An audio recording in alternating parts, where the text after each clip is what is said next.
So let's take a look at the evolution of website analytics, because we've come a long way from the early days of what we could report on and therefore what we could interpret about the performance of our website. So I'm going to take you through these different stages. And the very first stage was we looked at basically clickstream data. So where were people clicking? And so we looked at our web analytics reporting, and we looked at things like number of visitors, how much time people spent on a website, the average number of pages a visitor looks at, what are the top pages that people bounce out of, what are the exit pages, and what are the paths that they tend to take when they're moving through the website. So those are fundamental basics. But to be honest, they don't give us an awful lot of insight. They give us some benchmarks that maybe we measure over time, but not a lot of insight. And so the next, pardon me, before I move on, what they do give us is clickstream behavior. So if you're all about getting a conversion on your website, and people take 3 clicks to kind of put something in a shopping cart and pay for it, for example, then your website analytics are going to tell you who's dropping out of what stage of the funnel, if you like. So to make that clearer, if you're using Google Analytics for your website measurement, which of course is a fabulous product and it's free again, so there's no excuse for any website not to have web analytics on it. This is the kind of charting, visual, if you like, and reporting you'll get from Google. So if there's a funnel process, so people start by finding, let's use an Amazon example, they find the book they want, they click on buying the book, they have to go through a process of entering information, entering a credit card, and each stage of that process, people do tend to drop out, the leaky bucket we talk about it as. So this kind of measurement tells you where are people dropping out, which pages do people leave the process on before completing the purchase or completing the conversion. So then we can go in and say, look at this. Step number 3, we're losing 50% of people at step number 3. Let's take a look at that page and see what's going on there. And often you can just look at the page and figure out what the problem is, or you go into usability research. You get 12 people in a room, you tell them that they have to buy XYZ book, you watch them do it, they talk through the process, they get to step 3 and they'll tell you what's wrong with it. So that's how we optimize a conversion process, just looking at basic clickstream data on a page. So the second stage we've moved into now around looking at behavior through clickstream data is what are people clicking on within a page. So not just what pages do they go to, but what on the page are they actually clicking on or dwelling time on. So where did the eyeball go?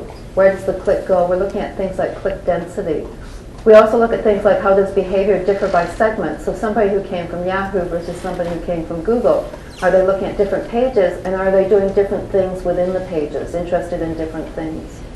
We look at what a visitor is looking for on a website. So in other words, you have search on your website, and that is just a wealth of information, because depending on the keywords that they search for on your website, it tells you what they're interested in on your site. And you might, if for example you have 5 different products, and you're highlighting 3 products on your homepage, but through the search you're finding that the 4th product is actually more popular, you might move that onto the homepage. Bounce rate, of course, we look at top exit pages still. So how do we know about click density or where eyeballs are dwelling on a page? Well, this is done through something called heat lamp tracking. So in other words, somebody sits in front of a computer, there's a special camera that's tracking where their eyeballs go on a page. And then you end up with results that look like this. So the darker red, yellow, orange area, so it's where I spend some time looking. The blue is maybe where I scanned, and the rest, my eyeball didn't even see that on the page. So we're starting to analyze page by page. What are people looking at?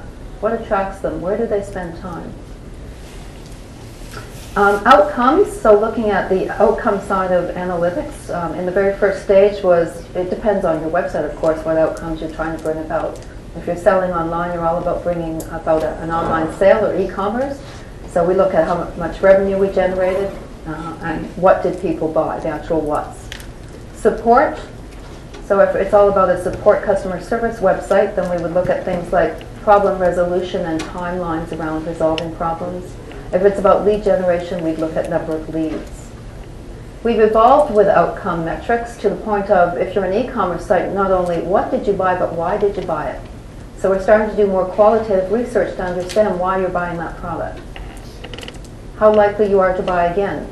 So we're not just looking at the behavioral metrics anymore from the reporting, we're overlaying it with qualitative research through pop-up surveys, etc., to gather qualitative information. Support, same thing. If your website's all about support, it's more, was it solved in the time expected by the customer, which is a more qualitative metric. Lead generation, quality of lead, not just number of leads. So we move from a quant into, in addition to that, a qual metric. Experience. So we're starting to measure people's actual experience on a page. So why is this page the most popular? Yes, our web analytics can tell us that's the most popular page. But then what do I do with that? I want to know why it is. So again, more qualitative assessment helps us understand that page and how to make it even better. Why do customers choose A, B, or C of your products, you know? Qualitative research. Why are people not converting? You can go through that funnel analysis and, as I say, then get people, you know, live around the page telling you what's working and what isn't. And finally, from an experience perspective, where we're at these days is looking at the social aspects as well about sites. So as we've evolved with web analytics, we haven't left them behind.